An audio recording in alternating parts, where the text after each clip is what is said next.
Bonjour et bienvenue dans le podcast des bibliothèques, un podcast dédié à la célébration des 20 ans de la bibliothèque de l'Alcazar.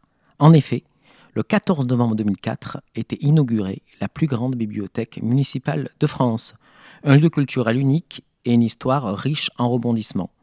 Théâtre en 1857, décoré en fantaisie mauresque par son propriétaire Étienne Demoulin, en référence à l'Alhambra de Grenade en Andalousie.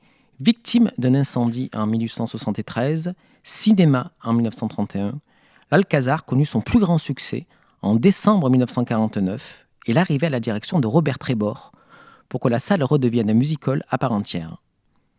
Concurrencée par la télévision à la fin des années 1950, la salle connaît une première faillite en 1964, avant de fermer définitivement ses portes le 9 août 1966 et d'être rachetée par un marchand de meubles, n'offrant au public que les restes d'une enseigne, une marquise décrépite de type Art Nouveau.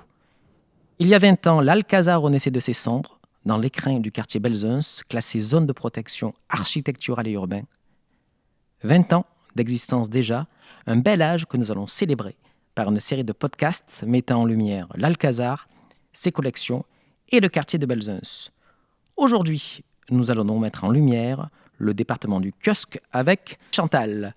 Bonjour. En quelques mots, pouvez-vous nous présenter le service kiosque et son rôle principal ? Alors, le service kiosque, c'est un espace qui est dédié à la lecture de la presse. Il est accessible à tous. On essaie de respecter une pluralité de la presse. Et notre mission principale, c'est d'accueillir le public, le renseigner et l'orienter si besoin. Ouais. Depuis la fin du Covid, on a redéfini notre espace du kiosque. Donc d'un côté, on a un espace pour la consultation sur place et on a doublé d'un espace de prêt. Auparavant, on ne prêtait pas les périodiques Ouais. et depuis la fin du Covid. Donc on a décidé, on a une 50aine de titres que nous prêtons. Donc, tous les périodiques que vous avez sont empruntables. Non, une des parties des Une périodiques. des parties, d'accord. Pas les quotidiens comme les journaux, D'accord.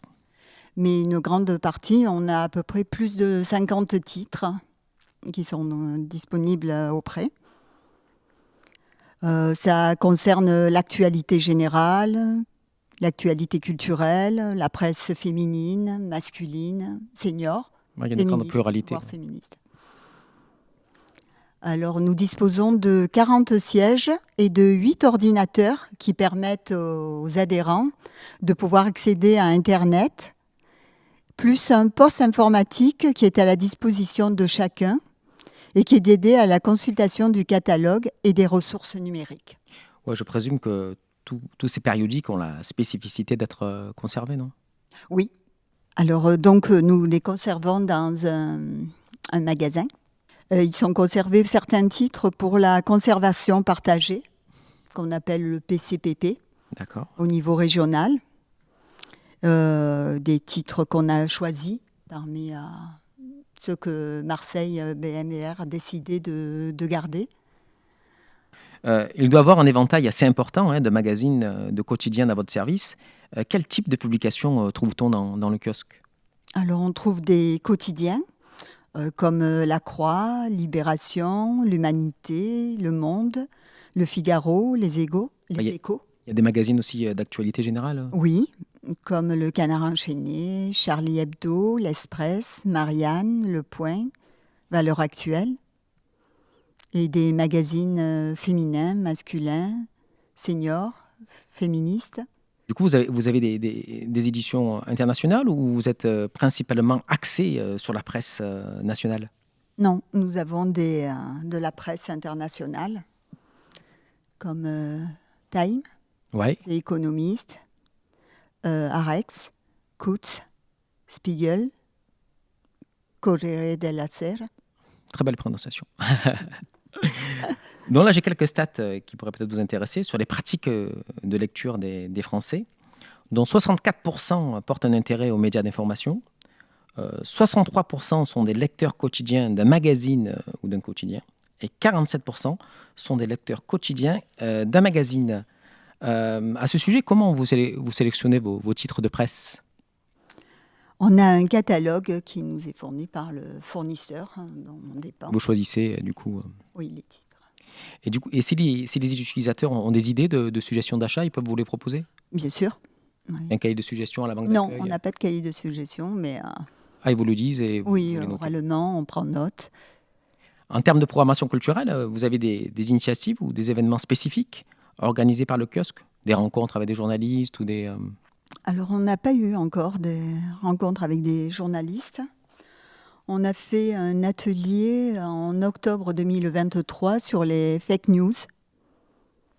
D'accord. Donc, Et à venir, vous avez des choses cette oui, année? on doit faire prochainement, avec Langue et Littérature, un atelier sur la revue Phoenix en novembre 2024. D'accord, c'est une revue littéraire, hein, je crois. Oui. Là, on parle du print, mais vous avez également une version numérique de la presse sur le portail des bibliothèques? Oui, mais qui est disponible pour tous les usagers, Oui.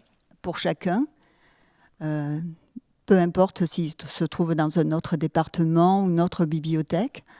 Donc, on a Europresse, donc Ouais. en ligne, et Caféine. Caféine est une plateforme où on a à peu près 1600 titres Intéressant. d'actualité Vous nationale et avez aussi internationale. Mediapart, je crois. Oui, un journal indépendant. Oui, Mediapart qui depuis peu est accessible d'ailleurs en ligne où que vous soyez. Donc n'oubliez pas que la carte d'abonné des bibliothèques est gratuite, ainsi que l'accès aux ressources numériques que nous avons citées et bien d'autres. Merci beaucoup en tout cas pour cette présentation. Merci.